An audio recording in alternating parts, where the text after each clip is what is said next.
इदं सुरूपं तथा वा कलत्रं यशश्चारुचित्र धनं मेरुतुल्यम्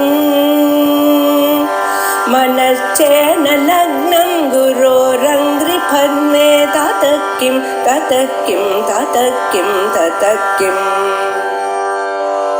कलत्रं धनं पुत्रपौत्रादि सर्वं गृहं बान्धवा सर्वमेतद्धि जातम्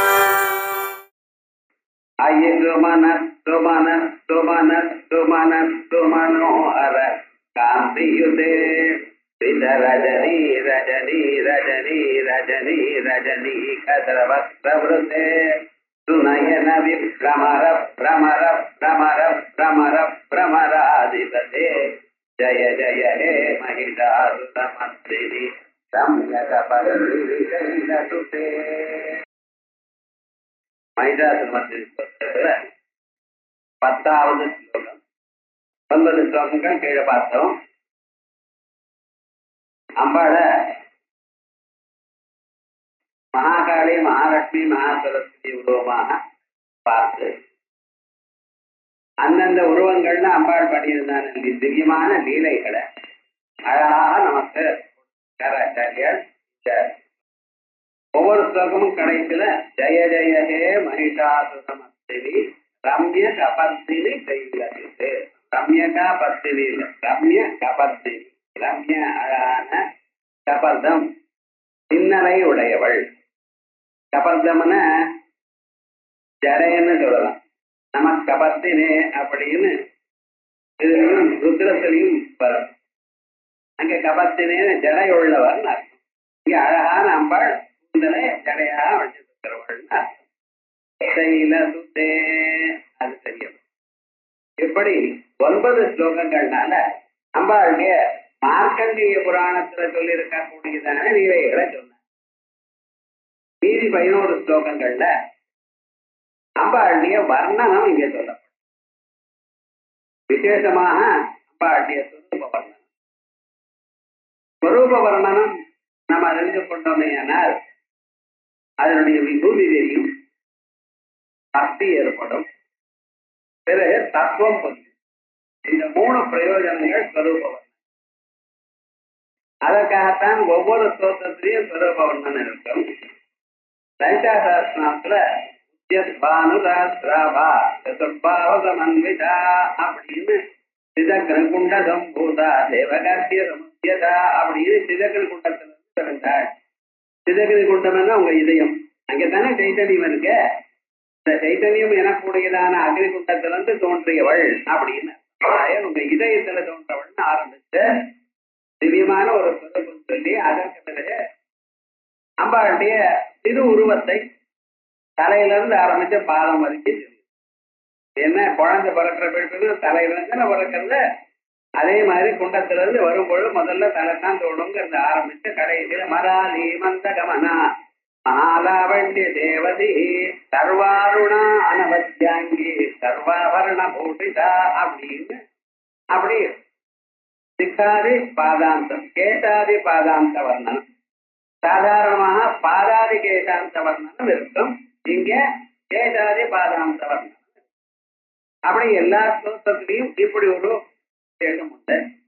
அதுல இதுவரைக்கும் அம்பாளுடைய லீலைகளையும் விபூதிகளையும் சொன்ன பிறகு அம்பாளுடைய ஸ்வரூபத்தை இங்க சொல்ல தொடங்குற. அதுல முக்கியமாக தேவதைகள்னால போற்றப்படுபவள் தேவர் திரிகண சங்காத தூயமான ஆத்ம வைபவா அப்படின்னு தேவதைகள் என்ன, ரிஷிகள் என்ன, தேவர்ஷிகள் என்ன எல்லாரும் சேர்ந்து தேவதைகளா இருந்து ரிஷிகளானவா சில பேர் நாரதாதிகள், அவளுக்கு தேவர்ஷிகள் பேர். முதல்ல தேவனா பிறந்தார் பிரம்மதேவருடைய மானசபுத்தர் பகவான். இருந்தாலும் அந்த தெய்வத்துவம் அப்படியே இருக்கட்டும் அதை கேர் பண்ணாம ரிஷி ஆயிட்டார். ஆயால் அவருக்கு தேவர்ஷின்னு பேர். அப்படிப்பட்ட அவள்லாம் சேர்ந்து கூட்டம் கூட்டமா சேர்ந்து ஆத்மாவுடைய அம்பாளுடைய ஸ்வரூபத்தை பேசிக் கொண்டிருக்காளாம். அது மாதிரி நல்ல எண்ணம் உள்ளதான தேவதைகள் அவளுடைய நல்ல மனசு எனக்கூடியதான புஷ்பங்கள்னால் அழகாக அம்பாளை போற்றிக் கொண்டு அதனால ஒரு உயர்ந்ததான ஒரு காந்தியை உடையவளாக அம்பாள் இருக்க. ஐ சுமன சுமன சுமன சுமன சுமனோஹர காந்தி யுதே. இந்த ஸ்லோகத்துல ஒவ்வொரு பதமும் 5 தரம் வரும். அதுக்கு அர்த்தம் நீங்க தெரிஞ்சுக்கணும். இது ஒரு விசேஷமான ஒரு பிரார்த்தனை. சுமனஹா சுமனஹான்னு 5 தரம் சொல்லியிருக்கு. இந்த சுமனஹான்னு 5 தரம் சொன்னா ஒவ்வொரு சுமனஹாக்கு தனித்தனி அர்த்தம் சொல்லணும் நீங்க இல்லையா? இல்லைன்னா ரிப்பட்டேஷன் வருமே. ஒரு பதத்தையே அர்த்தம் இல்லாமல் 2வது தரம் சொன்னா தப்பல்லவா? அப்ப அது அர்த்தம் சொல்லணும். அதான் இவைகள்லாம் ரொம்ப கஷ்டம். ஐ சுமன சுமன சுமனஹா. முதல் சுமனஹான்னா சோபனமான மனசுடையதான தேவர்கள் அர்த்தம். ஐ சுமன சுமன சுமனாலே தேவதைகள், நல்ல மனதுள்ளதான தேவதைகள். அவளுடைய சுமனஹா நல்ல ஒரு எண்ணத்தோட இருந்து கொண்டு என்ன பண்ணினா சுமனஹா. அடுத்த சுமனஹா புஷ்பம். நல்ல எண்ணங்கள் எனக்கூடியதான புஷ்பங்களை உடையதான தேவர்கள். சுமனான தேவர்கள் பெருடைய நல்ல சோபனமான இதயத்துடன் நல்ல எண்ணங்களுடன் இருந்து கொண்டு சுமனோஹர காந்தியுதே. கடைசி சுமனாங்கிறது சுமனா இல்ல, சுமனோஹரன்னு அர்த்தம். மனோகர பதம். ஐ சுமன சுமன சுமன சுமனா. அது வரைக்கும் ஐ அம்மா சுமனஹா நல்ல எண்ணமல்ல இருக்கக்கூடியதான சுமனாளான தேவதைகளுடைய சுமனஹா நல்ல தோற்றத்தினால் சும எனக்கூடியதான புஷ்பம் சுமனம் எனக்கூடியதான புஷ்பத்தினால் சுமனோகர மூக்குக்கு நல்ல வாசனையா இருக்கக்கூடியதான அந்த வாசனையுடன் காந்தியுதே அப்படி வழங்குபவளே அப்படின்னு அர்த்தம். ஐ சுமன சுமன சுமன சுமன சுமனோகர காந்தியுதே. ரஜனி ரஜனி ரஜனி ரஜனி கரவக்ரவருதே. ரஜனி மஞ்சள் குங்குமம் இவைகளோட சேர்ந்து பூசப்பட்டதான ரஜனி ரஜ அழகான தாமர புஷ்பம். நீரஜம். அது ரஜனி ரஜனி இல்ல, நீரஜ. நீரஜம்னா ஜலத்திலிருந்து உண்டானது. அந்த ஜலத்திலான உண்டானதான தாமரை மஞ்சள் கலர்ல இருந்து கொண்டு புஷ்பங்களோட குங்குமம்னா அதுல சேர்ந்து இருக்கக்கூடியதான அந்த புஷ்பங்களால பூஜை பண்ணப்பட்டவளும் ரஜனி ரஜனி கரவக்ரவரதே. ரஜினியில சரத்காலத்தில் இருக்கிற ராத்திரி. ரஜினினாலே ராத்திரின்னு அர்த்தம். ரஜினிகரா ரஜினிநாத்தான்னு சொன்ன ரஜினிகாந்தா இவைகள்லாம் யாரோ சந்திரனுக்கு பேர். அப்படி ரஜினி ராத்திரியில இருக்கக்கூடியதான ரஜினிகரன் சரத்கால ராத்திரியில பௌர்ணமி அன்னைக்கு இருக்கக்கூடியதான சந்திரன் போன்ற. நாளைக்கு நீங்க பார்க்கலாம் கார்த்திகை தீபம். கார்த்திகை மாசமே ரொம்ப விசேஷம். பரமேஸ்வரனுக்கு ரொம்ப இஷ்டம். இந்த கார்த்திகை மாசத்துல சோமவாரத்துல ரொம்ப விசேஷம். பகவானுக்கு பரமேஸ்வரனுக்கு பவாய தேவாய நமஹ சர்வாய தேவாய நமஹ அப்படின்னு 8 நாமாக்களை சொல்லி 8 வில்வங்களை வச்சா போதும். ஐஸ்வர்யத்தை கொட்டுவார், மனசு நிம்மதியை கொடுப்பார். அப்படி விசேஷமான ஒரு தினங்கள் இந்த கார்த்திகை மாசம். சுப்பிரமணிய சுவாமிக்கு ரொம்ப விசேஷம். அம்பாளுக்கு சொல்லவே வேண்டாம். சரத்காலம். சரத்காலே மகா பூஜா வாரட்டுக்கு அப்படின்னு சரத்காலத்துல பூஜை பண்ணினா அம்பாளுக்கு ரொம்ப இஷ்டம். அதனாலதான் சரம் நவராத்திரிகள்னு சொல்லி கொண்டிருக்கோம். அப்படிப்பட்டதான இந்த விசேஷமாக இருக்க. அதோட இல்ல, இந்த மாசத்துல வரக்கூடியதான நவராத்திரி இருக்க பட்சல இதுக்கு என்ன பேர் தெரியுமா? மல்லாரி நவராத்திரி. இந்த மல்லாரி மகாத்மியம் எப்படி சொல்லிட்டு இருக்கல அப்படின்னு அம்பாளை ஸ்தோத்திரம் பண்ணிட்டு விசேஷமா இருக்கக்கூடியது துர்கா சப்ததி. இதே போல பரமேஸ்வரனை ஸ்தோத்திரம் பண்ணக்கூடியதான ஒரு கிரந்தம் இருக்கு, மல்லாரி மகாத்மியம். அது பரமேஸ்வரன் பண்ணியதான லீலைகள் விசேஷமாக சொல்லப்படுறது. அந்த லீலைகள் என்ன? மார்க்கண்டேய உத்தரண லீல, கங்கா அவதரண லீல, ஹாராஹர லீலைகள், இவைகள்லாம் சொல்லி 3 அத்தியாயமும் இதே போல. இதுல 3 சரித்திரம் இருக்கோ இல்லையா? பிரதம சரித்திரம், மத்தியம சரித்திரம். மல்லாரி மகாத்திலே 700 ஸ்லோகங்கள். அதுலயும் இதே போலதான். அதையும் பாராயணம்னா இந்த துர்காஷ்ட பாராயணம் பண்ணின எல்லா விசேஷமும் அப்படி இருக்கு.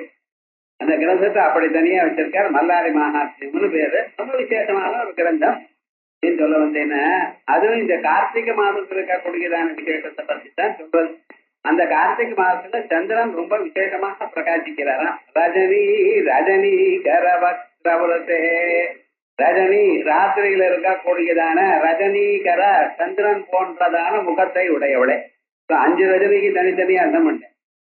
ரஜினி ரஜ நீ ரஜ நீ ரஜினி ரஜினிகர வக்ரவரத்தே அப்படி அர்த்தம் பண்ணிடும்.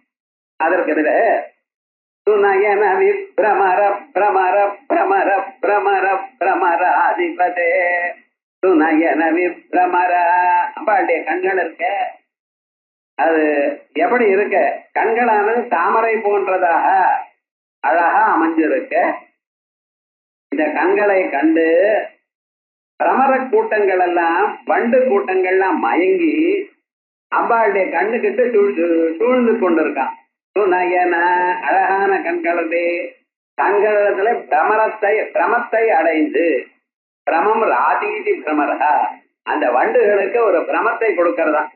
இது இந்த கண்ணானது தாமரையோ அழகான தாமரையோ அதுல நல்ல வாசனை இருக்குமோ நல்ல தேன் இருக்குமோ அப்படின்னு அதுல உட்கார்ந்து அந்த தேனை பருகணும்னு அதை எதிர்பார்க்கலாம். பாத்தீங்களா?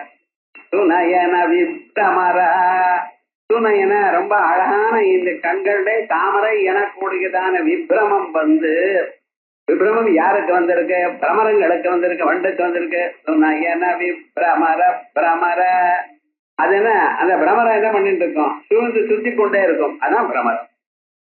சுத்துறதும் ஒரு பிரமரம் தான். பிரமம்னு சொன்னா முதல்ல தாமரை இல்லாததான கண்களை தாமரையாக பார்த்ததான அகஸ்மு சத்புத்தி எனக்கூடியதான பிரமம். அது முதல் பிரமராக அர்த்தம். 2வது பிரமரம்னா சுத்தி கொண்டு இருக்கும்னு அர்த்தம். பிரமம்னா பிரமரம் பண்றதுன்னு பிரமிச்சுட்டு இருக்கான், சுத்திட்டு இருக்காங்கிறான். 3வது பிரமரம்னா வண்டுன்னு அர்த்தம். சுநயன விப்ரமர பிரமர பிரமர. அதனால என்ன ஆச்சுன்னா அம்பாளுக்கு பிரமராம்பிகான்னு பாத்தீங்களா? அம்பாளுக்கு பிரமராம்பிகான்னு பிரமர. அந்த அம்பாளுடைய ஆத்துக்காரர் என்ன? பிரமராதிபதே. பிரமராதிபதியா இருக்கிற பரமேஸ்வர ஸ்வரூபமா இருக்க அம்பாளுக்கும் பரமேஸ்வரனுக்கும் என்ன பேரு?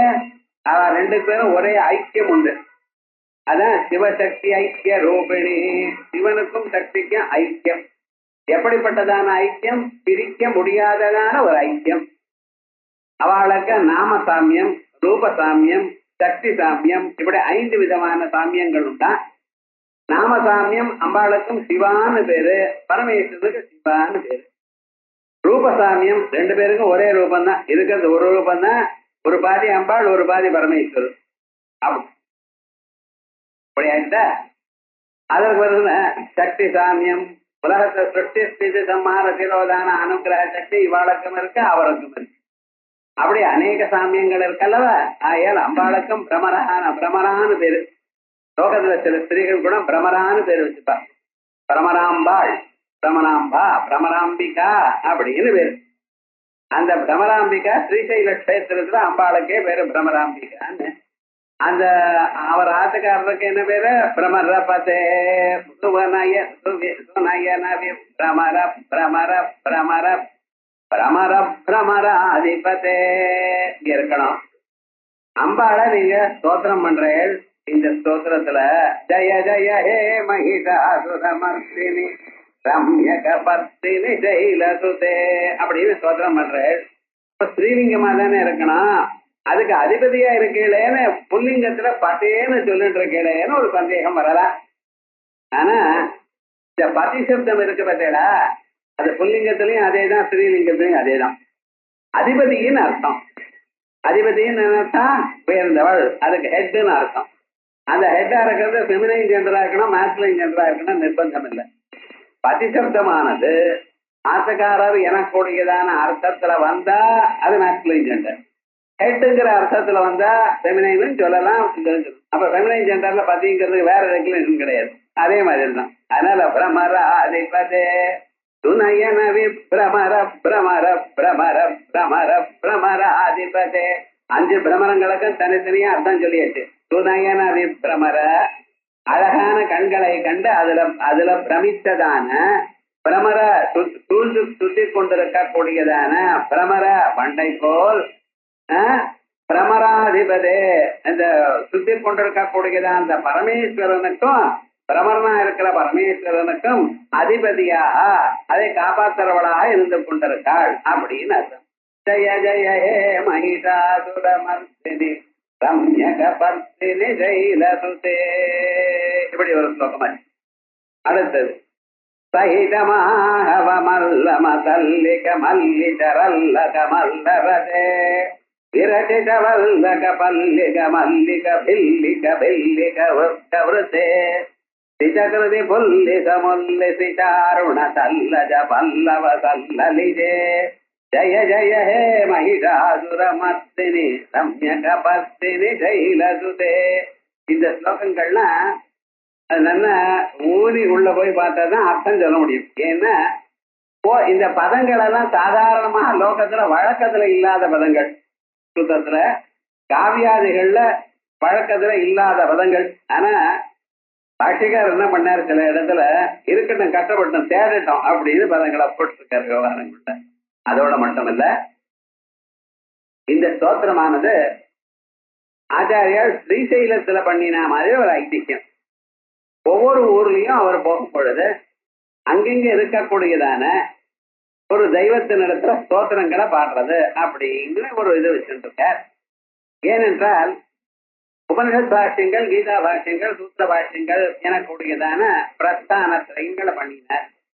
இது அவர் குரு ஆக்ஞாபனம் பண்ணினதுனால பண்ணினார். குருவை நர்மதா தீரத்துல போய் பார்க்கிறார் ஆச்சாரியார்.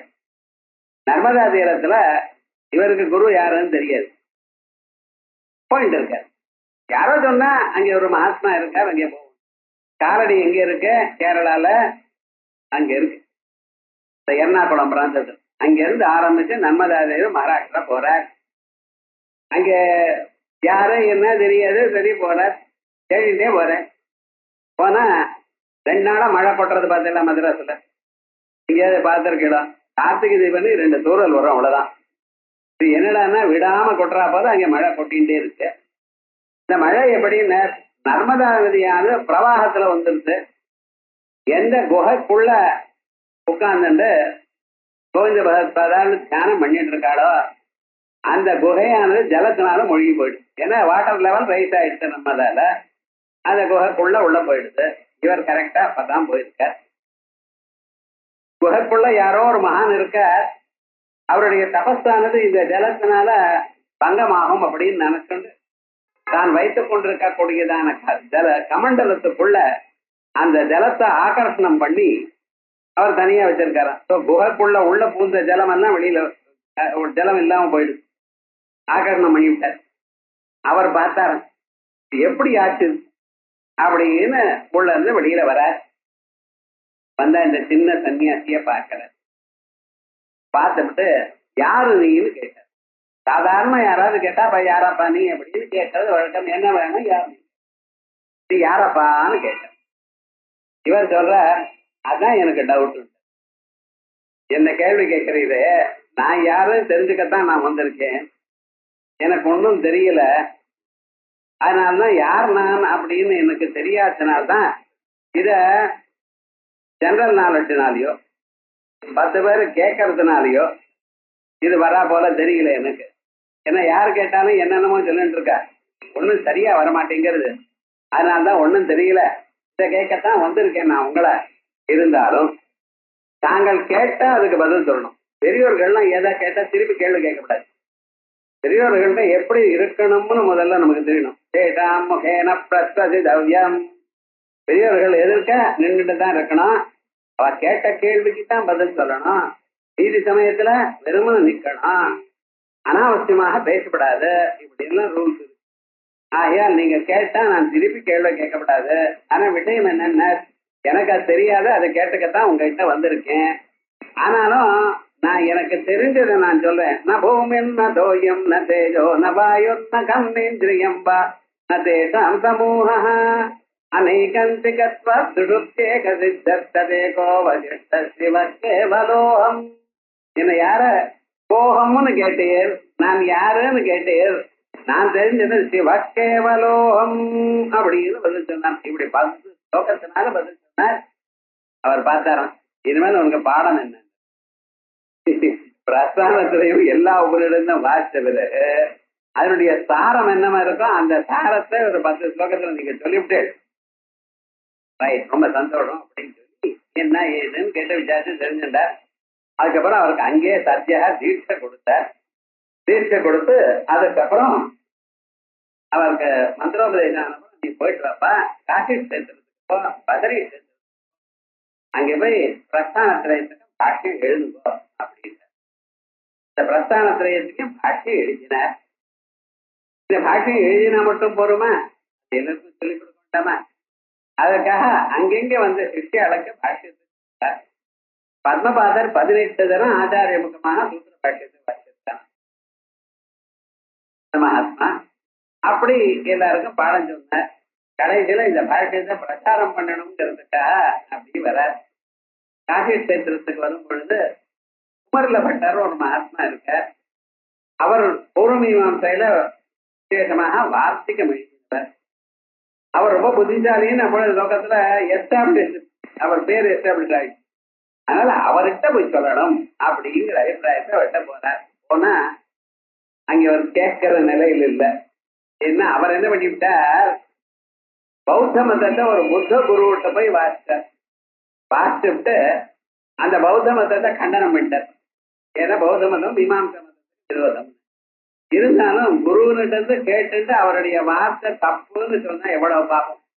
அதுக்கு வேதத்துல என்ன பிராயஷ்டித்தம்? குரு வார்த்தையை மீறினாலோ குருவை எதிர்த்து பேசினாலோ என்ன பிராயஷ்டித்தம்? துஷாக்னி பிரவேசம். உமியை போட்டுட்டு நடுவில் உட்காந்துன்னு உமிக்கு நெருப்பு வச்சு வேண்டியது. அது என்னாச்சு, அதை காத்து வரும்பொழுது கொஞ்சம் கொஞ்சமா எரியும். சரீரம் முழுக்க எரிஞ்சு போயிட முடியும். அதான் அதுக்கு பிராயஷ்டித்தம். சரீரம் பண்ணிவிட்டார். என்ன தைரியம் இருக்கணும் பாருங்க. அந்த தர்மத்துல அவ்வளவு நம்பிக்கை வாழ்க்கை. அந்த நிறைய பாதையில இவர் இருக்க. இவர் போறார். அவர் பார்த்தா ஆச்சாரியர் வந்தா வாங்கோன்னு பாதி சரி எரிஞ்சுட்டு இருக்கு.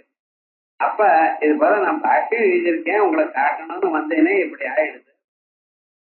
அத்தியாச பாஷ்யம் வரைக்கும் பார்த்தாராம். படிச்சார். படிச்சுட்டு ஒண்ணு பண்ணுங்க, எனக்கு சமானமான ஒரு சிஷ்யன் ஒருத்தன் இருக்கான். எனக்கு என்ன தெரியுமோ அத்தனையும் அவனுக்கு நான் சொல்லிக் கொடுத்திருக்கேன். அவன் மகிஷ்மதி நகரத்துல இருந்துருக்க. அங்கே போங்கோ, அவரை காமிங்கோ, அவர் இதுக்க பத்தி அப்படின்னு. சரின்னு ஆச்சாரியர் அங்கிருந்து மகிஷ்மதி நகரத்துக்கு போறார். இங்க போனா ஏதாவது அட்ரஸ் உண்டா, பின்கோடு உண்டா, ஏதாவது தெரியுமா? எல்லாமும் இருந்தாலே அண்ணா நகர்ல 2வது தெரு 3வது கொடுக்குறான். அந்த இடத்துக்கே ஆட்டோக்காரன் சுத்திட்டு வந்து 200 ரூபாய் வாங்கிக்கிறேன். என்னடா ஆச்சுன்னு. அதான் அவ்வளவுதான் கண்டுபிடிச்சா அப்படிதான். அவ்வளவு சுலோகம் இல்லை. அப்படி கஷ்டப்படுறோம். அந்த பழைய நாள்ல ஒண்ணுமே கிடையாது. இருக்காரு, ஒவ்வொரு ஊர்லயும் விசாரிச்சுட்டே இருக்க. எப்படி இருக்காரு, மண்டன மிஸ்டர் இருக்காருமே, தெரியுமா ஒவ்வொரு வர போனா ஒரு ஊர்ல காலமே 5:30 மணிக்கு இவர் தான் காலமே எழுந்து நடக்க வேண்டியது தானே, நடந்துட்டே இருக்க. வீட்டுக்கு முன்னால அவ எல்லாம் ஜலத்தை தெளிச்சு கோலம் போடும். அப்படி ஒரு சம்பிரதாயம் இருந்தது. இப்பெல்லாம் ஒன்றும் தெரியாது, ஸ்டிக்கர் ஒட்டிவிடுவோம். அது மேல முதிச்சுட்டே வருவா ஜனங்கள்லாம். சரி பார்க்க மாட்டாள அப்படின்ட்டு. அப்ப என்ன பண்ணுவான்னா ஜலத்தை தெளிச்சு அதுல கோலம் போட்டு இதெல்லாம் பண்ணுவா. அப்புறமா கோலம் போட்டுட்டு இருக்காளா. அந்த அம்மாவை கேட்டார், இந்த ஊர்ல மண்டன மிஸ்ரன்னு ஒருத்தர் இருக்காரமே, தெரியுமா அப்படின்னு. இவருக்கோ சம்ஸ்கிருதம் தான் தெரியும். அந்த அம்மாவுக்கு தெரியுமோ தெரியாதோ, ஹிந்தி தான் தெரியுமோ இன்னும் தெரியாது. இவர் சம்ஸ்கிருதம் கேட்டு வச்சார். அந்த அம்மா ரிப்ளை பண்ணாலா, மண்டன மிஸ்டருடைய வீடா, ஒன்றும் கவலைப்படாதீங்க.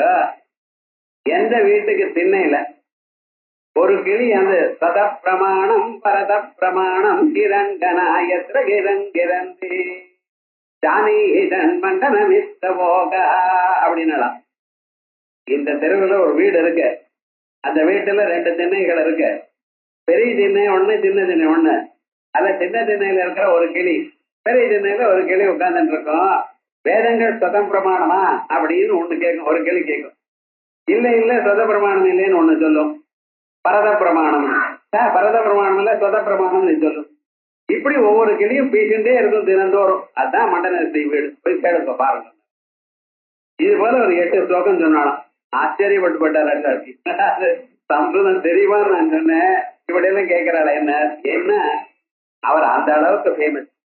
அவர் பாடம் சொல்லி சொல்லி அதை கேட்டதான கிளிகளே அது சொல்றதாம். இப்ப எத்தனை தரம் அந்த பாடம் சொல்லி இருக்கணும் அவர் சிஷ்யாளுக்கு. அவ்வளவு மோசமான சிஷ்யாளுக்குல இப்ப இல்ல அத்தனை நிறைய விஷயாளுக்கு சொன்னான்னு அர்த்தம். இப்படி சொல்லலாம். சரின்னு அங்கே போய் அவரோட வாதம் பண்ணி அதுக்கப்புறம் சொல்லி அப்படிப்பட்டதான் அந்த சுரேஷ் அவருக்கு கடைசியில ஆச்சாரியர்கள்ட்ட மதத்தை எடுத்துட்டு ஆச்சாரியர்கள்ட்ட சன்னியாசம் வாங்கிட்டு சுரேஸ்வரருங்கிற ஒரு பேரோட இருந்துட்டார். அந்த சுரேஸ்வரர் தான் நைஷ்கர்மிய சித்திங்கிற ஒரு கிரந்தம் எழுதினார். தட்சிணாமூர்த்தி ஸ்தோத்திரத்துக்கு மானசோல்லாத வார்த்திகம் எழுதினார். பஞ்சீகரண வார்த்திகம்னு எழுதினார் ஓம்காரத்துக்கு. அதற்கு பிறகு பிரதாரண்யோபனிட பாஷ்யத்துக்கு வார்த்திகம் எழுதியிருக்கார். தைத்தரியோபனிட பாஷ்யத்துக்கு வார்த்திகம் எழுதியிருக்கார். அப்படிப்பட்டதான் சுரேஸ்வருடைய ஏன் சொல்ல வந்தேன்னா அப்படி அங்க இருக்கக்கூடியதான அவைகளுக்கெல்லாம் சொல்லி பிரகரணங்கள்லாம் எழுதின. அதற்கு பிறகு எந்தெந்த ஊருக்கு நம்ம போறோமோ அந்தந்த ஊர்ல இருக்கக்கூடிய தெய்வங்கள் மேல ஸ்லோகங்கள் பண்ணிட்டே வர. இது எதற்காக? இந்த ஸ்லோகங்களை சாதாரண ஜனங்கள் படிப்பா. சாதாரண ஜனங்கள் படித்தாலேயானால் அவளுக்கு ஆத்ம தத்துவம். பிரஸ்தானத்திலையும் யார் படிப்பா? சம்ஸ்கிருத ஞானம் இருக்கணும். அதுக்கு வேண்டியதான புண்ணியம் இருக்கணும். ஜன்மாந்தரத்துல பாக்கியம் இருந்தால்தான் வேதாந்தத்தை கேட்க முடியும். இல்லாதானே இல்ல இல்லாதவா எப்படி இருக்கும்? அவளுக்கு தத்துவம் புரிய வேண்டாமா? பரமேஸ்வர அவதாரமோ இல்லையா? எல்லோரும் சௌக்கியமா இருக்கணும்னு இந்த மகத்தான ஒரு எண்ணம். அதனால ஸ்லோகங்கள்லாம் எழுதிட்டு வந்தாரா. அதை இந்த ஸ்ரீசைல கஷேத்திரத்துல எழுதினதா போல இதுல இருக்கு. அப்படிப்பட்டதான் அந்த ஸ்ரீசைல கஷேத்திரத்துல அங்க இருக்கிறவாள்லாம் ஸ்ரீசைலம் எதுக்கு பேரு போனது? வில்வ மரங்களுக்கு பேர் போனது. அங்க விசேஷமாக பரமேஸ்வரன் அம்பாள் இப்படி எல்லாம் இருந்துருக்க. அந்த கஷேத்திரத்துல மல்லாள் ஜாஸ்தியா இருப்பாள். ரெகுலர் ஆந்திரால இந்த சண்டை போடுறது குத்து சண்டை போடுறதுங்கிறது அது ஒரு விசேஷமான ஒரு. அப்படிப்பட்டதான் அந்த மல்லாள் இருக்காள அவளும் இந்த காட்டுல இருக்கக்கூடியதான வேத ஜனங்கள் இராதாள் மதங்கள் புலிந்தாள் இப்படிப்பட்டவாள்லாம் அங்கே விசேஷமா இருந்துட்டு இருக்கலாம் இந்த பிராந்தங்கள்ல. ஆனா அவளுக்கும் என்ன தெரியணும் என்பற அபிப்பிராயத்துல அந்த ஊர் அவளுக்கெல்லாம் தெய்வமா இருக்கக்கூடிய அங்க இருக்கக்கூடியதான பரமேஸ்வரன். ஏன் அந்த பரமேஸ்வரன் சோதனை பார்த்தா மல்ல மல்லாளோட சேர்ந்த சகித மகாஹவமல்ல சாதாரண மல்லாண்ட யுத்தத்துல எல்லாரையும் யுத்தத்துல தோக்கடிக்கக்கூடியதான மல்ல யுத்தம் பண்ணக்கூடியதான மகாத்மாக்கள் சகித மகாஹவமல்ல மதல்லிகா. மதல்லிகான்னு அவளுக்கு ரொம்ப அவளுக்கு ஹெட்டா இருந்து கொண்டு மல்லிதரல்லக மல்லரதே மல்லிதரல்லக மல்லிதாள் ஒருத்தருக்கு கட்டிட்டு அதுக்கப்புறம் சண்டை போடுறது. சண்டை போடுறதுன்னா குத்து சண்டை மட்டும் இல்ல, ஒருத்தர் கீழே தள்ள வேண்டியது. அவ எடுத்துக்கொண்டு இவளை ஆலிங்கனம் பண்ணி இவளை தோண்டு. அவள்லாம் உடம்புக்கெல்லாம் எண்ணெய் தேய்ச்சுட்டு தான் இருப்பாளாம். என்ன ஒருத்தர் ஆலிங்கனம் பண்ணா பிடிக்கப்படாது, பிடிப்பு வரப்படாது. அப்படியெல்லாம் பண்ணிட்டு இருந்தாலும் அப்படி மல்லிதரல்லக மல்லரதே அப்படிப்பட்டதான மல்லாளுடன் ரொம்ப பிரியம் உள்ளவளே, அவளுக்கு ரொம்ப அவளுடைய தெய்வமா இருக்கிறவளே. இது ஒரு அர்த்தம். விரஜித வல்லிக பல்லிக மல்லிக பில்லிக வெல்லிக வர்க்கவரதே. அம்பாளை சூழ்ந்துட்டு வில்ல ஸ்திரீகள் இருக்கலாம். வில்ல ஸ்திரீகள்னா வேட ஸ்திரீகள். அந்த வேட ஸ்திரீகள் அம்பாளை பூஜை பண்ணக்கூடியது ரெண்டு மார்க்கங்கள் இருக்க. ஒண்ணு சமயாச்சாரம் தட்சிணாச்சாரம், இன்னொன்னு வாமாச்சாரம். இந்த தட்சிணாச்சாரம்ங்கிறது வைதிக முறையாக பூஜை பண்ணக்கூடியதான ஆச்சாரம். பில்லாள் இப்படிப்பட்டதான காட்டு மனுஷியாள் அவளும் அம்பாள் பூஜை. அவ பூஜை பண்ணுவா, அவ எதை சாப்பிடுறாளோ அதுதான் பூஜை பண்ணுவா. மாம்சத்தை நைவேத்தியம் பண்ணுவா, மத்தியத்தை நைவேத்தியம் பண்ணுவா. அது ஞாபகம் உலகம் முழுக்க அம்பாளை படைச்சதான இவ வசத்தையே வாத்தாடுச்சுன்னு சொல்லணும். நீங்க அந்த வழிக்கு போகக்கூடாது, அவ இந்த வழிக்கு வரக்கூடாது. அவ்வளவுதான். அவன் வேதத்தை சொல்றேன்னு ஆரம்பிச்சு அவ ஆரம்பிக்க கூடாது. அதே போல நீங்களும் அந்த பக்கமா போகக்கூடாது. பாமாச்சாரத்துக்கு நான் போறேன் பிராமணன் சொல்லக்கூடாது, இவாள்லாம் சொல்லக்கூடாது. அந்த மதத்துல அங்கேயே இருந்து வேடனா இருந்துக்கிட்ட காட்டு மனுஷிகளா இருக்கிறோம். அவ எப்படி பண்ணிட்டு இருக்காளோ அப்படித்தான். அதனாலதானே சிவானந்த லஹர்ல இருக்கும் பொழுது ஒரு வேடன் கொண்டு வந்து கண்ணப்ப நாயனார் எதுனா பண்ணினான்னு பார்த்தோம். அவரை வேறடா தோற்றமானா அவருக்கு எது இஷ்டமோ அது. ஆனா பக்தின்னு ஒண்ணு, இந்த பக்தினால் அவளை கோதாதேவி என்ன பண்ணினா தான் அணிந்ததான புஷ்பமாலேயே பகவானுக்கு தெரிவினாலாம். அவளுடைய அபிப்பிராயத்தை பார்க்கணும். என்ன இது நன்னா இருக்கான்னு பார்த்து எது நன்னா இருக்கோ இதுதான் அம்பாளை கொடுக்கணும். சாதாரண பதார்த்தத்தை கொடுக்கப்படாது என கொடுக்கிறான் எண்ணத்துல தான் அணிந்து அதுக்கப்புறம் கொடுத்தாரா. அவர் அப்பாவுக்கு விஷ்ணு சித்தர்னு பேரு. பகவான் மகாவிஷ்ணுவரிடத்திலேயே ஒரு சித்தத்தை உடையவர்ங்கிற பேரு. அவளுக்கு பிறந்ததான இந்த கோதாதேவி எப்படி இருந்திருக்கா. ஆகையால் இப்படி எல்லாம் பண்ணினாலேன்னு வையப்படாது. அதனுடைய தாற்பயம் பக்தியை தான் கிரகிக்கணும். அதே போல பில்ல ஜனால ரொம்ப பக்தி இருக்கு. பக்தி நம்மகிட்ட தான் இருக்குன்னு பார்க்காதீங்க, பக்தி எல்லாரிடத்துலயும். ஆனா இந்த பக்தியானது எப்படி நம்ம கொண்டு போகணுங்கிற ரூட் வேறையா இருக்கு. அம்பாள் இடத்துல பில்ல ஸ்திரீகள்லாம் ரொம்ப பேர் பஜனை பண்ணிட்டு இருக்கலாம். அவ சூழ்ந்து அம்மா இடத்துல இருக்கா. பெல்லிக்கா பெல்லிக்கா வர்க்கே பெல்லிகாள் பில்ல ஸ்திரீகள், பில்ல புரந்தி. பில்ல ஸ்திரீகள்னா இந்த காட்டு ஸ்திரீகள். அவ எப்படி வல்லிகா அம்பாள் பக்கத்துல கொடி மாதிரி இருக்கலாம். அவ்வளவு மெல்லிசா அழகாக அவ இருந்துட்டு இருக்கா.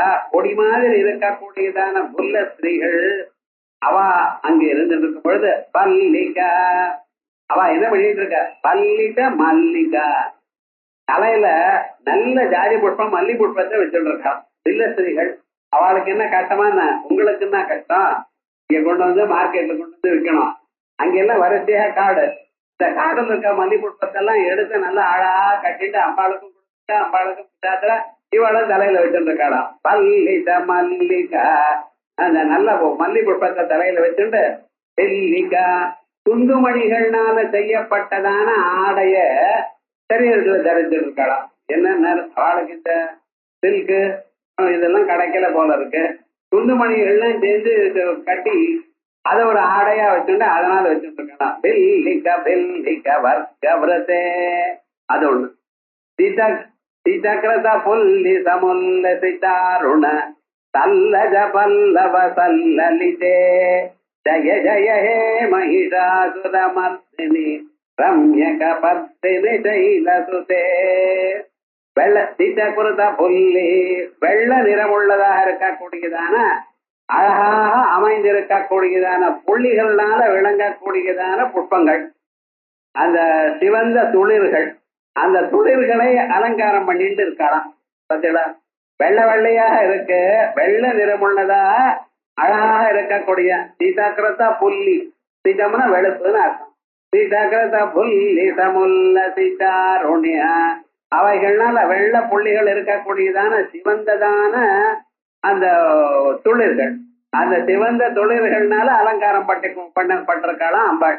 சீதாக்கிரத புல்லி சமுல்ல சீதாருண தல்லஜ பல்லவ, பல்லவம்னா துளிர்கள், பல்லவ தல்லலிதே அப்படி லலிதம் லலிதமாக கோமளமாக இருக்கக்கூடியதான அம்பாளுடைய சுரூபம். ஜய ஜய ஹே மகிஷாசுரமர்தினி ரம்யக பர்தினி சைலசுதே. கிருஷ்ணாவதாரத்துல பகவான் கோகுலத்திலையும் ஆயர்வாடியிலையும் சுத்தி கொண்டிருக்கார். அது ஒரு குறைச்சல் இல்லை, அது விசேஷம். ஏன் தெரியுமா, நான் பக்தி எங்க இருக்கோ அங்க அவ வேதாத்தியனம் பண்ணியிருக்கா சாஸ்திராத்தியனம் பண்ணியிருக்கான்னு பார்க்க மாட்டார். ஆபியந்தர விருத்தி மாத்திர ரசிகா பாக்கியான பேட்சய. உள்ளூர உங்க மனசுல இருக்கக்கூடியதான எண்ணத்தை கவனிப்போமே தவிர வெளியில நீங்க ஆப்பிள் பழம் நைவேத்தியம் வச்சிருக்கா இல்ல சக்கர பொங்கல் வச்சிருக்கா பார்க்க மாட்டேன். நைவேத்தியம் வச்சிருக்கா ரைட்டு, ஆனா வைக்கல என்ன அதனால கலவிட மாட்டேன். பகவானுக்கு என்ன பத்திரம் புஷ்பம் பலம் தோயம் யோமே பக்தியா பிரயச்சதி ததகம் பக்தி பஹரதம் அஸ்னாமி பிரயதாத்மனா. பத்திரம் புஷ்பம் பரம் தோயம். வெறும் இலைய போட்டா பங்காளுக்கு இஷ்டமா. கிருஷ்ண பரமாத்மாவுக்கு துளசி 2 பாதத்துல போட்டா போறோம், வேற என்ன வேண்டாம். மல்லிப்பூ நீங்க வாங்கி கட்டிங்கோ தலையில, அப்பாளுக்கு வேண்டாம். துளசி போட்டா போறோம். பரமேஸ்வரனுக்கு பில்வ இலை போறோம். அர்க்கத்ரோண பிரபதி குசுமை ரத்தனம் தேவிதேயம். எருக்கம் புஷ்பம், கணபதிக்கு எருக்க புஷ்பம் தானே பண்ற. துரோண புஷ்பம், அதே போலயே தும்ப புஷ்பம், அது வேற யாராவது போட்டு பாடம். தும்ப புஷ்பம் அதெல்லாம் ரொம்ப. அர்க்கத்ரோண பிரபதி குசுமை அர்ச்சனம் தேவிதேயம். அது கிடைச்சா போறோம். இலையோ பத்திரம் புஷ்பம் பலம், ஏதோ ஒரு பழமோ, வாழைப்பழமோ இல்ல இளந்தம்பழமோ எது இருந்தா அதை கொடுங்க. பலம் தோயம் இது ஒண்ணும் இல்லையா, வெறும் ஜலத்தை கொடுங்க போறோம். வம் அமிர்தாத்மனே அமிர்த நைவேத்தியம் கல்பயாமி நமஹா. வெறும் ஜலம் தான். நீங்க பாயசம் பாதாங்கி இதெல்லாம் நீங்க சாப்பிடுறது. பகவானுக்கு என்ன நைவேத்தியம் பண்றாள்? ஜலம் போரும். ஏன்னா இவ்வுலகத்துல ஜலத்தையோ புஷ்பத்தையோ பலத்தையோ மந்திரத்தையோ பண்ணக்கூடியதான உங்களையோ படைச்சது நான் படைச்ச பொருளை திருப்பி எனக்கு கொடுத்தா ஒரு சந்தோஷம் இல்லை. ஆனா நான் படைக்காத பொருள் நீங்க எனக்கு கொடுக்கணும். பகவானால படைக்காததான பொருள் பக்தி. பகவான் மனசைதான் கொடுத்திருக்காரு. அந்த மனசுல பக்தி நீங்க கொடுக்குறேன்.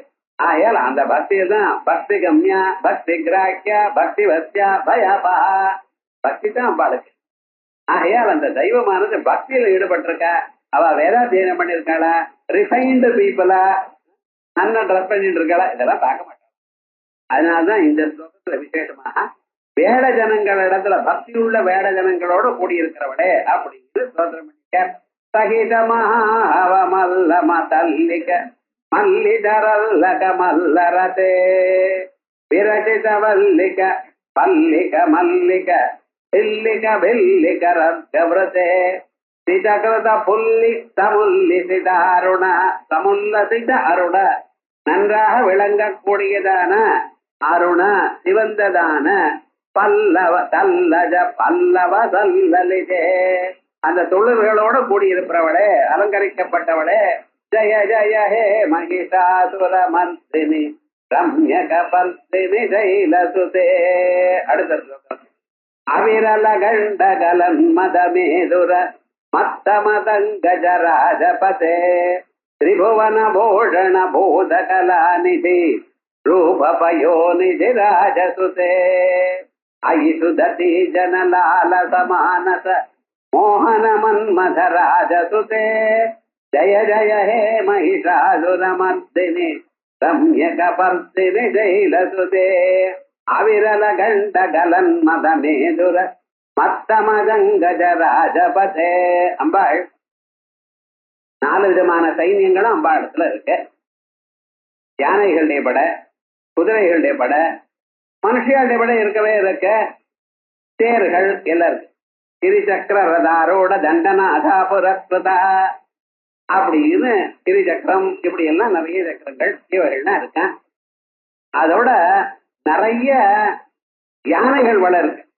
அந்த யானை படைகள்லாம் கண்ட்ரோல் பண்றது ஒரு தனி டிவிஷன். அதுக்கு சம்பத்கரின்னு பேரு. சம்பத்கரே சமாரோட சிந்துர பிரஜ சேவிதா அப்படி. அதே போல குதிரை படைகள்லாம் அம்பாள்னா இருக்கா.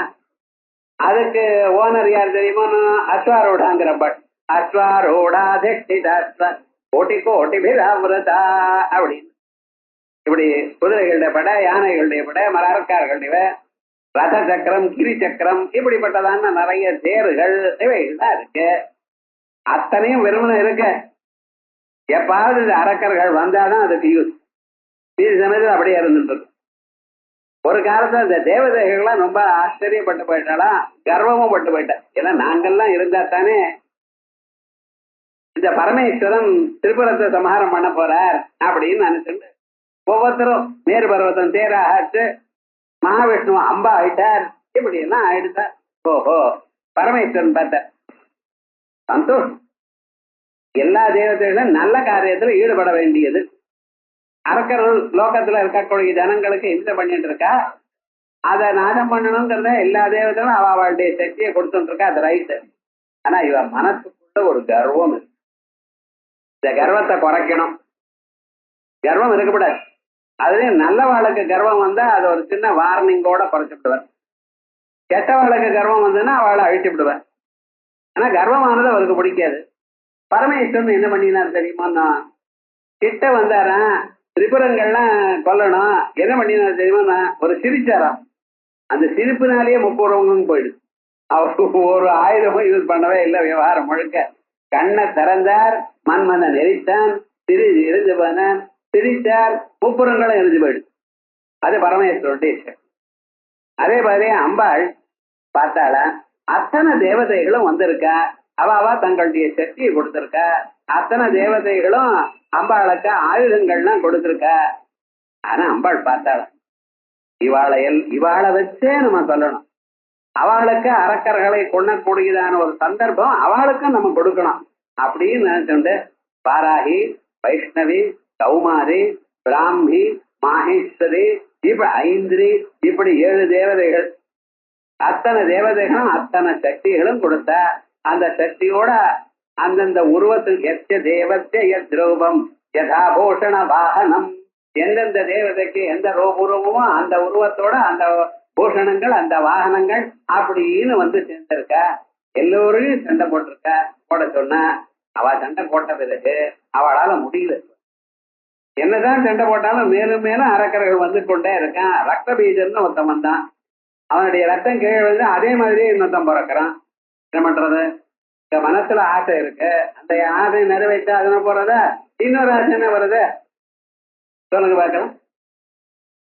என்னென்னமோ விவகாரங்கள். பெரிய கம்ப்யூட்டர் இருந்தது, அது போராதுன்னு டெஸ்க் டாப்னு, அதுக்காக லேப்டாப்புங்கிற, இப்ப பாம் டாப்புங்கிறான். என்ன எதை பண்றது தெரியல. இப்ப என்னடா 3G ஸ்பெக்ட்ரம்ங்கிறான். அதை பத்தி பேப்பர்ல வரிசையா படிச்சுட்டே இருக்கு. என்ன 3G ஒன்னும் தெரியல. 3rd ஜெனரேஷன், ஒரு ஜெனரேஷன், நம்ம ஜெனரேஷனே நமக்கு புரியல. என்னமோ அது கோடி கோடிங்கிறான். போனா போடணும். ஏன் சொல்ல வந்தேன், மனுஷனுக்கு ஆசை விட்டதோ, இதானப்புறம் அது பண்ணணும், அதானப்புறம் இது பண்ணணும், இந்த ஆசை போயிட்டே இருக்கல. ரத்த பீஜம் இருக்கு.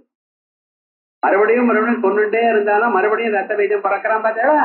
அது மாதிரி மனுஷனுடைய ஆசையானது முடிவில்லாம ஆயிடுது. கொஞ்சம் யோசனை பண்ண, நம்ம தாத்தா எல்லாம் எப்படி இருந்தா?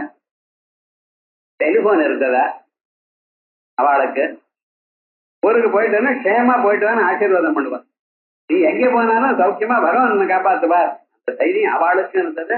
நமக்கும் பெரியவளுக்கு நமஸ்காரம் பண்ணிட்டு போகணும்னு ஒரு நம்ம நம்பிக்கை இருந்தது. ஆனந்தமா இருந்தோம். இப்ப இங்க இருந்து சென்ட்ரல் ஸ்டேஷன் போறதுக்குள்ளே 100 செல்போன். என்னடா இப்போ பத்திரமா போய் சேர்ந்தானா இவாளுக்கு பயம், அவளுக்கு பயம். என்ன ஆச்சு? ராமன் காட்டுக்கு போற, போயிட்டு வரேன்னு அம்மா கிட்ட சொல்றார். அம்மா என்ன சொன்ன தெரியுமா? எம்பாலயசி தர்மம், எந்த தர்மத்தை நீ பார்த்து பார்த்து காப்பாத்தி கொண்டிருக்கியோ அந்த தர்மம் உன்னை எப்பவும் காப்பாத்து. தர்மம் தலை காக்கும், போயிட்டு வான்னு. காட்டுக்கு போற, ராத்திரி தூங்கிட்டு சிம்மம் வருமோ புலி வருமோ என்ன சாப்பிடுமோ என்ன தெரியாது. முழிச்சுட்டு இருக்கிறப்போ நீங்க எல்லாரையும் கொல்லலாம் சொல்லி, தூங்கிட்டு இருக்கிறப்ப வந்தா என்ன பண்றது? எந்த அரக்கன் வந்து சாப்பிட்டான்னா என்ன ஆறுது? போயிட்டு வான்னு அனுப்பினான். என்ன தர்மத்து மேல ஒரு நம்பிக்கை. நம்ம தாத்தா பாட்டி எல்லாம் இப்படி இருந்தாளா?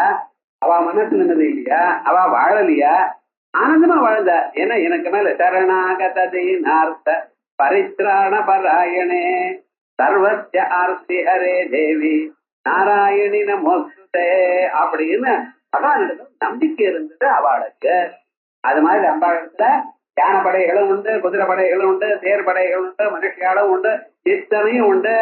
அப்படி இருக்கக்கூடியதான அம்பாள் சூழ்ந்து அவிரள கண்டகலன் மதமேதுர மத்த மதங்கஜராஜபதே, அத்தனை யானைகளும் இருக்கு. அந்த யானைகளுக்கு ஓனரா அம்பாள் இருக்கலாம். எப்படிப்பட்டதான யானைகள் இருந்து கோவில்ல யானைகள் இருக்கு பாருங்க. நீங்க 4 போட்டேன்னா அதை வாங்கிட்டு தலையில ஆசீர்வாதம். இப்படி யானை இல்லையா? அந்த யானை அவிரள கண்டகலத்து, விடாத அதனுடைய கண்டஸ்தலத்துல இருந்து அந்த மத நீர் பெருக்கி கொண்டே இருக்கு.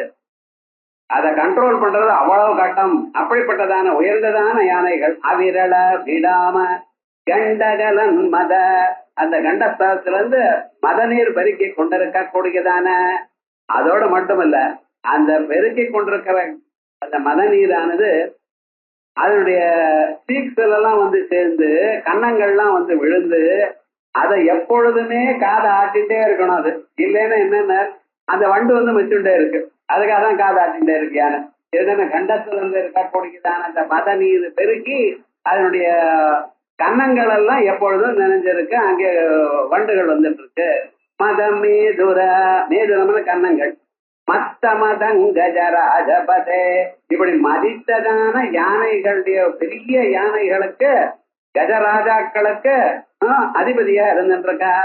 அதோட மட்டுமல்ல, திரிபுவன பூஷண பூத கலாநிதி ரூபயோநிதி ராஜசுதே திரிபுவன பூஷண, மூலத்துக்கும் மூலத்தையும் பிரகாசித்துக் கொண்டு மூலத்துக்கும் அதிபதியாக அழகுக்கு வசதியா இருக்கக்கூடியதான பூத கலாநிதி, பூத கலைகளோட கூடினவர். பூதம்னா திரிபுவன பூஷண பூத, மூலத்துக்கும் பூஷணமா இருக்கக்கூடியதான கலாநிதி. கலான்னா 16 கலைகள். 16 கலைகள் சந்திரனுடைய கலைகள். பிரதிபன்முக்ய ராகா அந்த திதி மண்டல பூஜிதா. பிரதிபது பிரதம, அங்கிருந்து ஆரம்பிச்சு ராகா, ராகான பௌர்ணமி, இதுல இருந்து ஆரம்பிச்சு பௌர்ணமி வரைக்கும் இருக்கக்கூடியதான 16 கலைகளுக்கும் அதிபதியா இருக்கிறவள். அப்படி கலாநிதி யார? சந்திரனும் கலாநிதி, அம்பாளும் கலாநிதி. கலாநிதி ரூப பயோநிதி ராஜசுதே, அப்படிப்பட்டதான பயோநிதி ராஜாவா இருக்கக்கூடியதான, பயோநிதினா பார்க்கடல், அந்த பார்க்கடலா இருக்கக்கூடியதான அந்த பயோநிதி ராஜாவுக்கு பெண்ணாக பிறந்தவளே அப்பாள் ஸ்ரீசமுத்திரத்தில் இருக்காள் அர்த்தம். பார்க்கடல்ல இருந்துட்டா அப்படின்னு அம்பாள் இருக்கிற இடம் சுமேரு மத்திய சுங்கத்தா ஸ்ரீராப்தி தனையா ஸ்ரீரசமுத்திரத்திலையும் இருக்கலாம். அதனால பயோநிதி ராஜசுதே ஐசுததி ஜனலால சமானச மோகன மன்மத ராஜசுதே. ஐசுததி ஜன பிரகாசிக்க கூடியதான பற்களுடைய வரிசை இருக்கக்கூடியதான அழகான பெண்மணிகள். பெண்மணிகள் பார்க்கறதுக்கு அழகா இருக்கா, நல்ல எண்ணங்கள் இருக்கு. ஆனா அவளுடைய மனசுன்னா என்ன, இங்கேயும் ஓடுறதா. பெண்களுடைய மனசு அப்படி ஓடுறதுங்கிறது. ஐசுததி ஜனலாலசமானச மோகன, அவளையும் மோகிக்கும்படியான மன்மதராஜசுதே, மன்மதராஜாவுடைய பையன் அப்படின்னு அர்த்தம் பண்ணணும். மன்மதராஜ்யா சுதா மன்மதராஜ்ய சுதேன் மன்மதராஜ சுதேன். ஆனா அப்படி இல்ல, மன்மதனை பெற்றவர்கள் அர்த்தம். இப்படி சொல்றேன்னு கிருஷ்ணாவதாரத்துல கிருஷ்ணனுக்கும் ருக்மிணிக்கும் பிரத்யும்னன்னு ஒருத்தர் பிறந்த. அந்த பிரத்யும்னன் மன்மதனுடைய அவதாரம். ரொம்ப அழகா இருப்பவரம் இந்த பிரத்யும்னன். பிறந்ததுமே என்ன ஆச்சுன்னு, அந்த பிரத்யும்னனை வேற ஒரு ராஜாவுடைய பொண்ணு எல்லோ பண்ணிட்டு போயிட்டான். எப்படி தெரியுமா, நான் கட்டல தூங்கிட்டே இருக்கா, காலம்ப பார்த்தா கட்டலும் காணும் பையனும் காணும். எப்படி இருக்கும் பாருங்க, நினைச்சு பார்த்தா விவகாரம் காணும். அதுக்கப்புறம் என்னாச்சுன்னு, அவன் நல்லா பெரியவனா 22 வயசு அப்புறம் கல்யாணம் பண்ண ஆத்துக்காரியோட வரும். அமெரிக்காவுக்கு அனுப்பிச்சா திரும்பி வருவ 2 பேர் பிள்ளைங்கள வர பட்சத்துல இன்னைக்கு நடக்கல, பழைய நாள்லயே நடந்திருக்கு. ருக்மிணி தேவி எத்தனை ஜோதரம் சொல்லியிருக்காளாம், பையன் காணும் பையன் காணும். பகவான் காதலியே போட்டுக்கல, அவருக்கு தெரியும் விஷயம் முழுக்க. விவகாரம் என்னன்னு, 8 விதமான விவாகங்கள்ல இந்த லவ் மேரேஜ்னு ஒண்ணு இருக்கு சார், அது ஒழுங்கா இருக்கணும். அதுவே தவிர அது ஒண்ணு இருக்கு, அது தப்பு இல்ல. அவளுக்கு யாருக்கு இஷ்டமோ அவளை பண்ணிக்கிறதுல தப்பு இல்ல. ஆனா தர்மத்துக்கு விரோதமா இருக்கக்கூடாது. ஏன் பயமராதிகள்னா பண்ணல பழைய நாள்ல? நம்ம தான் சொல்லிட்டு இருக்கோம், பெண்ணை இந்த பையன் பிடிக்கிறானா இல்லையான்னு கூட கேட்கறது இல்ல. பையனை மட்டும் பொண்ணை பாக்குறா, இதை பொண்ணை பிடிக்கலன்னு சொல்லிட்டு 100 இடத்துல போய் செஞ்சு வச்சு சாப்பிட்டு வரா. வெய்யல தெரியாது. பழைய நாள்ல நம்ம என்ன பண்ணிட்டோம், ருக்வேதத்துல சூர்யா சாவித்திரி சூக்தம்னு உண்டு. சூர்யான்னு ஒரு பொண்ணு, பெண்ணுக்கு பேரு சூர்யா இல்ல, சூர்யான ஒரு பெண்ணு. அந்த பெண்ணுக்கு கல்யாணம் நடந்தா முதல்ல இந்த மந்திரங்கள்லாம் உண்டாச்சு. இந்த விவாகத்துல உங்க விவாகத்துல மந்திரங்கள் சொல்றால, அந்த சூர்யாவுக்கு நடந்ததான அந்த விவாகத்துல ஏற்பட்டதான மந்திரங்கள் தான் சூர்யா சாவித்திரி பேர். அப்ப அத என்ன சொல்லிருக்கார், இது போல 8 விதமான விவாகங்கள் உண்டு. ராட்சச விவாகம், பைசாச்ச விவாகம், காந்தர்வ விவாகம், நம்ம பண்றதெல்லாம் பிராஜாபத்திய விவாகம், பிராம விவாகம், இந்த அரேஞ்சு மேரேஜ்ங்கிறல, இது இப்படி விவகாரங்கள் உண்டு. ஏன் சொல்ல வந்தேன்னா, அந்த கிருஷ்ணனுக்கும் ருக்மிணி தேவிக்கும் பிரத்யும்னன்னு ஒருத்தன் பிறந்தார். ஆனா மன்மதனுடைய அவதாரம். பகவான் எத்தனை தரம் சொன்னாலும் கேட்டுக்கல. ருக்மிணியும் பாவம், அவ ஸ்திரீகள் வித்தியாசம் பாருங்க. பக்கத்திலே இருக்கக்கூடியதான சத்தியபாமா, அந்தமா என்ன, தான் நினைச்ச காரியம் அடுத்த கணம் அவர் பண்ணி கொடுக்கணும், இல்லைன்னா ஆத்துக்காரன் என்ன பேருன்னு கேட்பார். விடமாட்டார், தன் நினைச்ச காரியம் நடந்து ஆகணும். அது போல இன்னமா ஒண்ணும் இல்ல, நம்ம பகவானுக்கு சொல்லி கொடுக்கணும், அவ்வளவுதான். அவர் காதல பண்ணணும், அவளை பண்ணினா சரி, இல்லைன்னா இல்லை. அப்படி ஒரு பாதிவிரேஜம். 2 பேரும் பர்த்தானத்துல பிரியமுள்ளவாள் தான். ஆனா ஒவ்வொருத்தருடைய அப்ரோச் வேற, ஒவ்வொருடைய சுபாவம் வேற. அதனால இந்த பிரத்யும்னன் இருக்கானே, இவனை மன்மதனுடைய ஸ்வரூபம் அவதாரம். இந்த மன்மத ஸ்வரூபத்தை தன் பிள்ளையாக வைத்துக் கொண்டிருப்பவள். அதனால மோகன மன்மத ராஜசுதே, ராஜான பிரகாசிக்கிறான்னு அர்த்தம். மிகவும் அழகா விளங்கி கொண்டிருக்கிற. ஏன்னா நிஜமான மன்மதன் இருக்கார் பார்த்தீங்களா, ரதி தேவனுடைய ஆத்துக்காரர். அவருக்கு சரீரம் கிடையாது. ஏன் சரீரம் கிடையாதுன்றார், அம்பாள் அப்படி அனுகிரகம் பண்ணிவிட்டார். மன்மதனை எரிச்சு விட்டார். அம்பாள்கிட்ட போய் பார்வதி தேவி கல்யாணத்துக்கு முன்னாலேயே பார்வதி தேவி கிட்ட போய் காலில் விழுந்திருக்கா. கவலைப்படாத, நான் உனக்கு சரி பண்றேன், பாத்திரத்தை கொடுக்குறேன், ஒரு கவலையும் இல்லை, நீ சௌக்கியமா இருக்கலாம், பூ போட்டவும் இருக்கலாம் அப்படின்ட்டு. ராஜகாரர் தான் போயிட்டாரு. என்னாச்சு? இப்ப நான் அனுகிரகம் பண்ணிட்டேன். அதுக்கப்புறம் என்னாச்சு? கொஞ்ச நாள் அனுப்புறம் பரமேஸ்வரருக்கும் பார்வதிக்கும் விவாகமாச்சு. விவாகமான சந்தர்ப்பத்தில் எல்லோரும் போராடலாம். போன சந்தர்ப்பத்தில் அவளுக்கெல்லாம் எல்லோருக்கும் பார்வதி பரமேஸ்வரால் அனுகிரகம் பண்ணிட்டே இருக்கா. அப்ப இந்த அம்மா பின்னாலும் நின்று இருக்கலாம். ஏன்னா ஆத்துக்காரர்லயும்னா வெக்கம், 4 பேர் எது சொல்லுவாளோன்னு பயம். எதுனாலும் ஒரு மூலையில் நின்றுட்டு இருக்கா. பார்வதி பார்த்தாலாம். இங்க வாமான்னு வந்தாச்சு. நமஸ்காரம் பண்ணினா. நமஸ்காரம் பண்ணதுமே உன் மனசுல என்ன விருப்பமோ அதை தீர்த்து வச்சாச்சுட்டான். என்ன தீர்த்து வச்சிருக்கேன்? மன்மதன் உயிரோட பழச்சாச்சு. பரமேஸ்வரன் இப்படி பாக்குறாராம். என்ன அன்னியில இருந்து இது வரைக்கும் 3வது கண்ணை திறக்கலையும் அவர். திரையைவ முக்குள்ளி தமிந்து மவுளே. என்ன ஒரு நாளைக்கு இந்த கண்ணை திறந்தேன், மன்மதன் ரெஞ்சு விட்டான், அது வேஸ்டா போயிடுது. நான் எரிச்சதானே அம்பாள் பக்கத்து. இன்னும் அம்பாளை ஒண்ணும் ஆத்துக்காரியை வைய முடியுமா? நாளைக்கு ஆகாரம் கிடையாதுன்னு அதான் வைய முடியல. என்ன பண்றதுன்னு தெரியல. விவகாரம் என்ன? இனிமேல இந்த கண்ணை திறக்க வேண்டாம்னு பர்மனண்டா சீல் பண்ணிட்டாராம் பரமேஸ்வரன். விவகாரம் என்ன? என்ன காம சஞ்சீவன ஔஷதி. காமதகனன் அவன், காம சஞ்சீவன ஔஷதி. அது மட்டும் பண்ணலையா? நீ எதை கேட்கறியோ அதை விட அதிகமா கொடுக்கறதா எனக்கு சுபாவம். அம்பாளுடைய சுபாவம் என்னன்னு? வாஞ்ச பலமபிச்ச வாஞ்சா சமதிகம் சரண்யே லோகானாம் தவை சரணாவே வலிப்புணவோ. நீங்க எவ்வளவு கேட்டீங்களோ அவளையே கொடுத்தா அது என்ன விட்டுடுமா என்ன? நீங்க கேட்காததையும் நான் கொடுக்கணும். அதுக்காக என்ன பண்றது அப்படின்னா, ஓஹோ நீங்க ஆட்டுக்காரரை பழக்க வைக்கணும், எனக்கு மஞ்சள் குங்குமம் வேணுங்கிற அபிப்பிராயம் தானே கேட்டு அதை கொடுத்துட்டேன். அதோட மட்டும் இல்லாமல் மன்மதன்னா எப்படி? அவர் ரொம்ப அழகானவர். புருஷாலோ ஸ்திரீகளோ யாரை பார்த்தாலும் மன்மதனை பார்த்தா அவரிடத்துல அபிமானம் கொள்வான். அவ்வளவு ஒரு திவ்யமான ஒரு அழகான சுரூபம். இதனால ரதி தேவிக்கு உள்ளூர ஒரு கவலை, என்ன இவ்வளவு அழகான ஆட்டுக்காரர் இருக்காரு, இவர் அப்படி வெளியில போயிட்டு வந்தா யாராவது மொழிப்பாடோன்ட்டு. இப்ப அந்த ப்ராப்ளமும் இல்லாம அவருடைய சரீரம் வேற யாருக்கும் தோணாது. ரதிநயனலேக்கே நம்ம போட்டா ரதி தேவிக்கு மட்டும்தான் அவர் தெரியவார். இது யாருக்கும் உலகத்துல காணப்பட மாட்டார். இது நல்ல ஐடியா தானே? இப்படி தயார் பண்ணினானா? ஆச்சரியப்பட்டு போயிட்டாரா? உன்னுடைய அனுகிரகத்துக்கு உலகத்துல அப்படின்னு சொல்லி விசேஷமா ஸ்தோத்திரம் பண்ணான்னு சரித்தோபாக்கியானத்துல இருக்கு. அது அப்படி இருக்கட்டும்.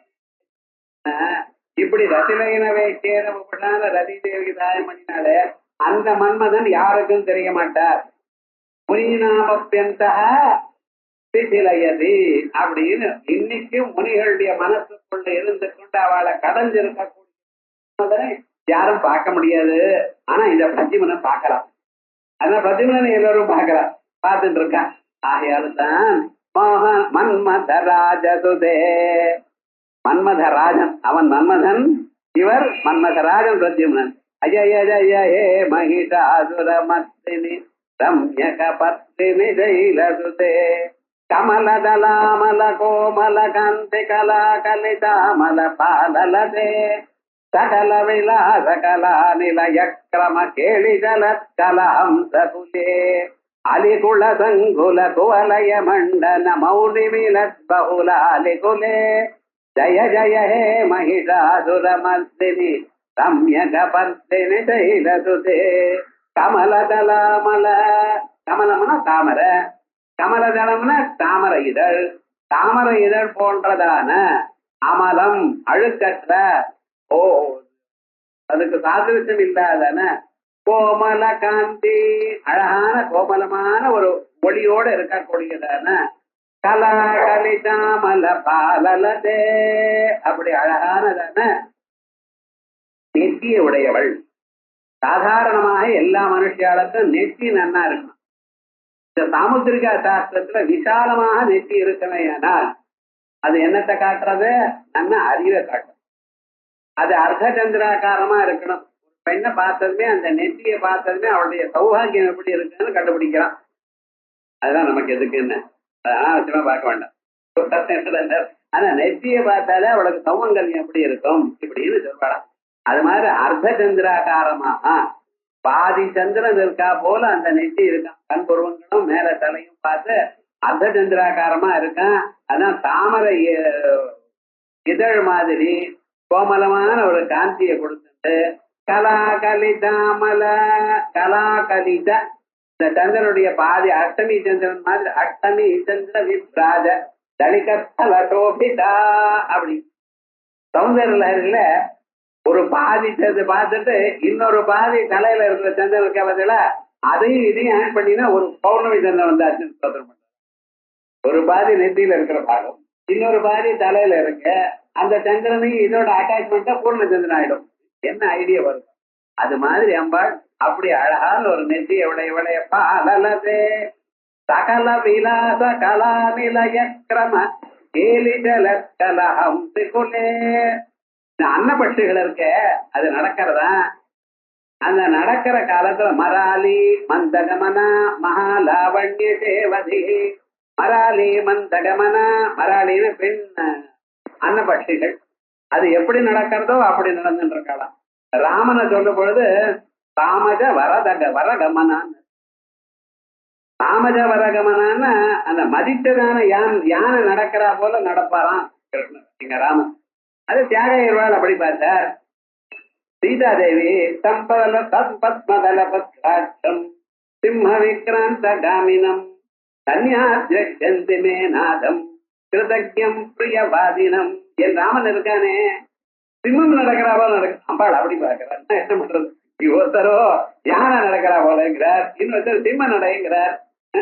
இது மேல நான் பார்க்க போறது ராமன் எனக்கு தம் பத்மதல பத்ராட்சம் தாமரை இதழ் போன்றதான கண்களை உடையவர் சிம்ம விக்ராந்த காமனம். ஒரு ஒரு மான அடித்து கொண்டுட்டு தான் சாப்பிட்டு அது தீரமா நடந்து போகும்னு அந்த சிம்மம் ஒரு கர்வமா நடக்கும். அப்படி நடப்பாராம் என் ராமன். சிம்ம விக்ராந்த காமினம் கன்யாத்யந்தி என் ஆட்டக்கார ராமனை புண்ணியம் பண்ணி வா பாப்பான்னு நான் எங்க பார்க்க போறேன். யாரு கன்யா தபசு பண்ணிட்டு இருக்கிறவா, அந்த காட்டுல தபஸ் பண்ணிட்டு இருக்கிற மகர்ஷிகள் அவா பார்க்க போற. கன்யாத்யந்தி கிருதஜம் பிரியவாதினம் இருந்தாலும் ஒரு சின்ன சகாயம் பண்ணினா மறக்க மாட்டாது அந்த ராமன். பிரியவாதினம் எப்பொழுதும் இனிமையா பேசுறவர். நான் பார்க்க போறேன்னா என்ன, இந்த லங்கையில இருந்து அவரை நினைச்சு நான் பிராணனை விட்டுருவேன். அந்த ராமனை கன்யாள் அவள்னா பாப்பேள். நீங்களும் தபஸ் பண்ணுங்க, ஜபம் பண்ணுங்க, நீங்களும் பாப்பேள்.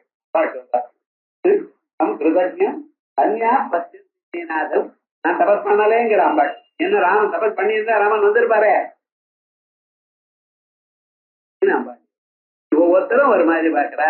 ஆனா இங்க எப்படின்னு அந்த அன்னபட்சிகள் நடக்கிறா போல நடக்கிறதா அம்பாளுடைய நட. எப்படி அன்னபட்சிகள் சகல விலாசகலா அந்த விலாசமான வழிகள் என்னென்ன இருக்கோ டான்ஸ் சொல்லி கொடுக்கிறவ பரதநாட்டியத்துல அந்த பதங்கள் எப்படி விநியாசம் பண்ணணும் அப்படின்னு முதல் 6 மாதம் எப்படி பதங்களை வைக்கணும், ஒவ்வொரு அடி எப்படி வைக்கணும், பூமியில சத்தம் வரும்படி எப்படி வைக்கிறது, மெல்லமா எப்படி வைக்கிறது, நின்னுண்டு இந்த சைடு எப்படி போறது, ஒரு அடி பின்னால வச்சு இந்த பக்கம் எப்படி போறது.